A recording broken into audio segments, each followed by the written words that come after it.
আমার স্ত্রী কিছু কিছু টাকা সঞ্চয় করে একটা গরু কিনেছে, তো ভাবতেও পারিনি যে এত বড় গরু। তারপর আমি গতকালকে বাড়িতে আসি এই গরুটা দেখে আমি নিজেই অবাক হয়ে গেছি যে এত বড় গরু কিভাবে তৈরি করেছে।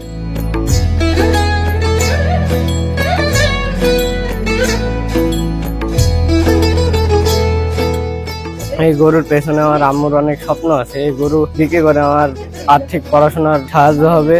আমার বন্ধু বান্ধবীরা আসলে বলে এত বড় গরু আমাদের গ্রামে নাই। আমিও ওরকম একটা গরু আশা করি যে পোষার চেষ্টা করবো, যে মন করেন যে নাম করার মতন হয়ে গেছে গরু পোষা। আমার একটা নাম করে না, গ্রামে আশেপাশের লোক সবাই তো জানছে এত বড় গরু কি তাই দিশে নাকির কথা একটা মেয়ে মানুষ পোষা।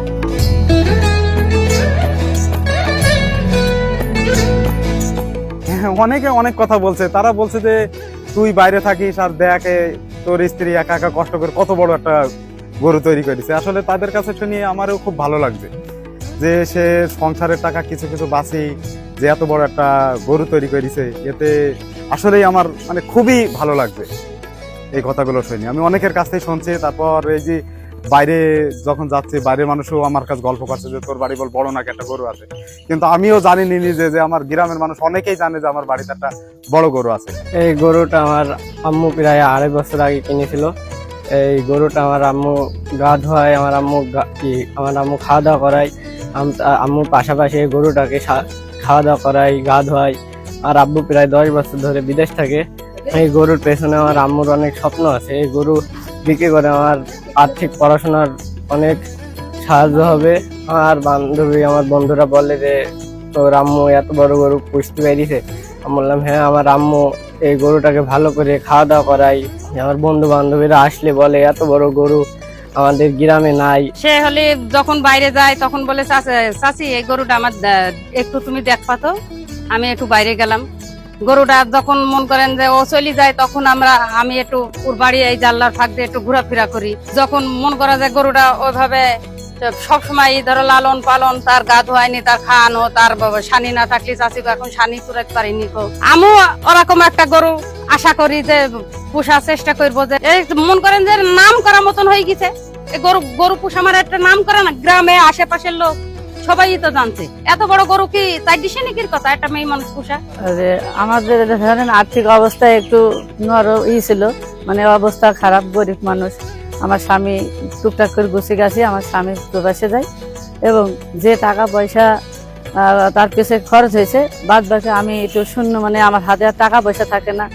কি করি তখন একটা আশা করি যে ওই স্বামী প্রবাসে যাওয়ার পরে যে টাকা পয়সা দেয় সংসারে খরচ খরচা করি যেটুকু একটু মানে হাত খরচ বাঁচিয়ে রাখি, ওইটা দিয়ে জমি জমি জমি জমি একটা গরু কেনার আশা জাগে।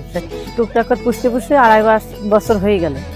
এখন ধরেন আস্তে আস্তে বয়স হয়ে গেছে, এখনো পুরা দাঁতেনি, কিন্তু আমি ওকে পুষার মতো এখন যদি পুষি, এখন ধরেন মোটা তাজা বড় জিনিস একটা রিস্ক হয়ে যায়। জি, আমি যখন গরুকে বাবু শোনা বলি, গরু আমার দিকে চলে আসে। আমি এখন যদি বলি এদিকে চলে আসে, আমার কাছে চলে আসে। আবার আমি যদি বলি যে যাও, চলে যাবে। আমি যদি বলি ও যদি আর হয়ে শুয়ে থাকে, আমি যদি বলি যে ওঠো, তখন আর উঠতে চাবে না। ধরো আলিশিতে ওঠে না, যে আমি যদি বলি দেখুন ওর এখানে করছে, এখন একলাই লোডে লাগে না, কিন্তু একলাই উঠে বলি। আসলে আমরা যারা প্রবাসে থাকি, আসলে এই টাকাগুলা কিন্তু যারা প্রবাসে টাকা ইনকাম করে খুব কষ্টের টাকা। প্রত্যেকটা টাকাই শরীরে ঘামে ভেজানো টাকা।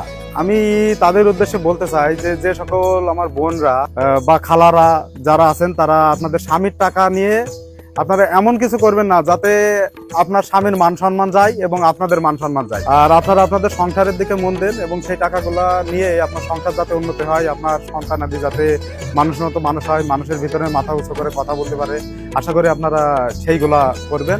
গাংনী উপজেলার রায়পুর ইউনিয়নের রায়পুর গ্রামের খামারি জান্নাত খাতুন, তিনি একটি শাহিওয়াল জাতের বড় একটা গরু লালন পালন করছে দীর্ঘ 2.5 বছর থেকে, এবং আমাদের অফিসের সাথে তার যোগাযোগ আছে।